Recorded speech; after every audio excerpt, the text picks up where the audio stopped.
I'm sorry we were a little bit late. I was in the West Wing swearing in Tulsi Gabbard, and so I just came straight back here. So thanks for being patient with us with the delay.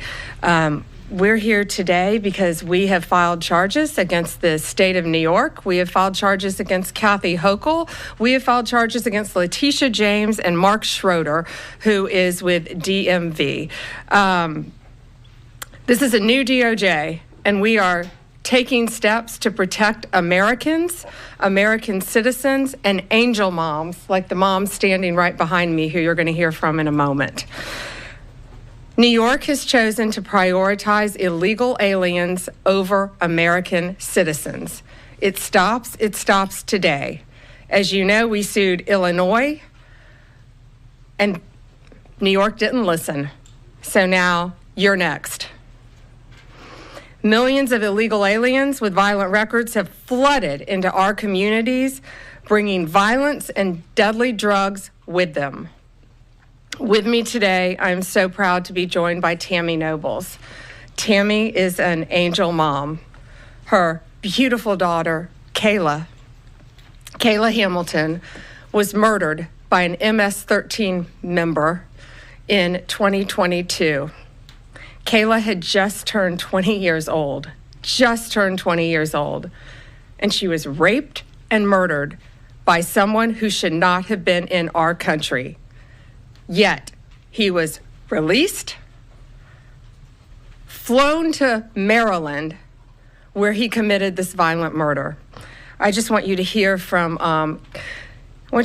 Tammy. Tammy represents not only herself and her family, but all of the great angel moms around this country who have suffered because of what the Biden administration did, and it is over. Thank you for having me here today and being able to share Kayla's story.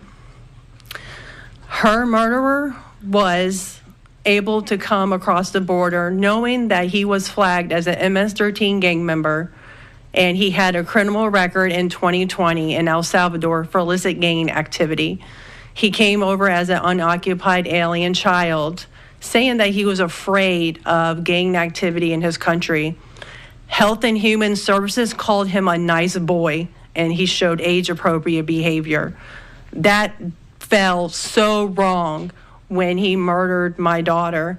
He ended up in Maryland, where he was able to rent a room in the same mobile home as her. We thought it was a legit company that were renting out these rooms, but it turned out that it was another illegal immigrant who owned these mobile homes. And he knew Walter from El Salvador. He knew him and allowed him to rent a room with my child. Kayla just turned 20 years old 3 days before she was murdered.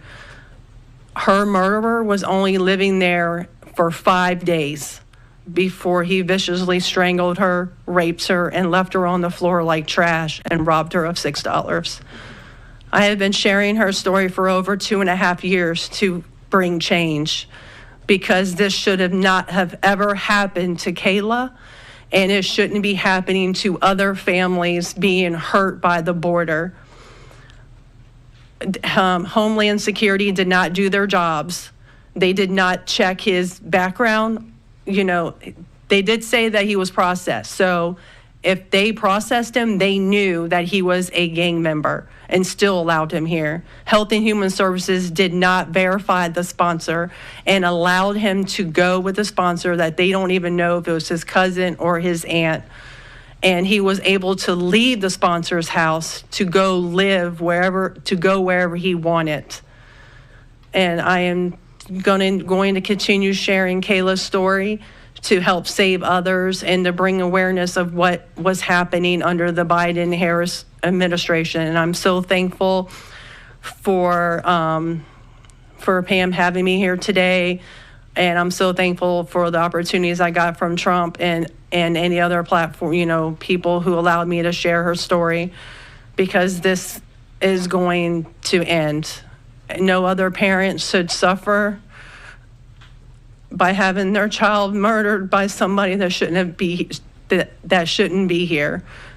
And I'm going to continue, sharing it, and for Kayla, and also for others. Thank you.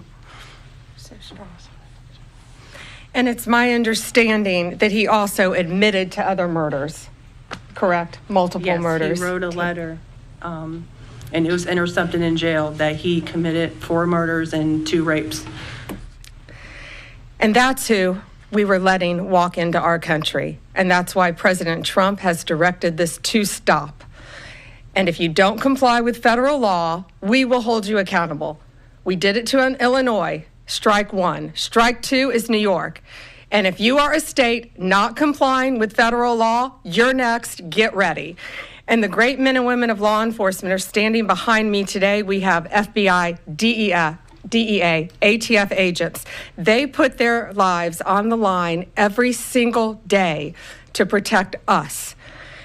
And what New York has, they have green light laws, meaning they're giving a green light to any illegal alien in New York, where law enforcement officers cannot check their identity if they pull them over.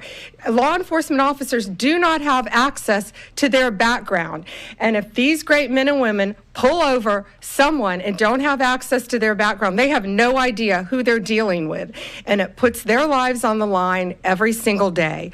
Violent criminals, gang members, drug traffickers, human smugglers will no longer terrorize the American people. And that is why we are here today. You will be held accountable if you do not follow federal